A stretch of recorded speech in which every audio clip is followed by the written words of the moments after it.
सौर पंपामुळे 25 वर्ष वीज बिल मोफत येणार नाही. शेतकऱ्यांची 10 लाखांची बचत. शेतकऱ्यांना अतिरिक्त वीज कंपन्यांना विकता येणार. माहिती सरकारने शेतकऱ्यांच्या हितासाठी मागेल त्याला सौर कृषी पंप योजना सुरू केली आहे. या सौर पॅनल्समधून 25 वर्ष वीज निर्मिती होत असल्याने शेतकऱ्यांना तेवढा काळ वीज बिल येणार नाही. 7.5 HP आणि सौर पंपाचा विचार केला तर 25 वर्षाच्या कालावधीत शेतकऱ्याचं वीज बिलाचं 10 लाख रुपये वाचणार आहेत. तसेच सौर कृषी पंपाच्या पॅनल्समधून निर्माण होणारी अतिरिक्त वीज ग्रिडमध्ये पाठवून वीज कंपन्यांना विकता येईल. त्यामुळे शेतकऱ्यांना अतिरिक्त उत्पन्न मिळवता येईल. उपमुख्यमंत्री ऊर्जा मंत्री देवेंद्र फडणवीस यांनी आणलेल्या सौर कृषी पंप योजनेमुळे शेतकऱ्याचं जीवनमान उंचावणार आहे.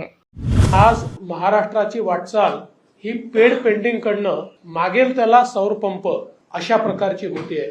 पण या शेतकऱ्यांना आपण विचार केला तर पुढच्या 25 वर्षाकरता या ठिकाणी कुठलंही बिल लागणार नाहीये. पुढच्या काळामध्ये त्यांनी अधिकची वीज तयार केल्यानंतर ती ग्रीडमध्ये कशी टाकता येईल आणि त्यांना त्यातनं उत्पन्न कसं देता येईल, म्हणजे बिल भरणारा हा आता पैसे घेणारा कसा होऊ शकेल, अशी योजना शेतकऱ्यांपर्यंत आणण्याचा प्रयत्न या सरकारच्या माध्यमातून चाललेला आहे.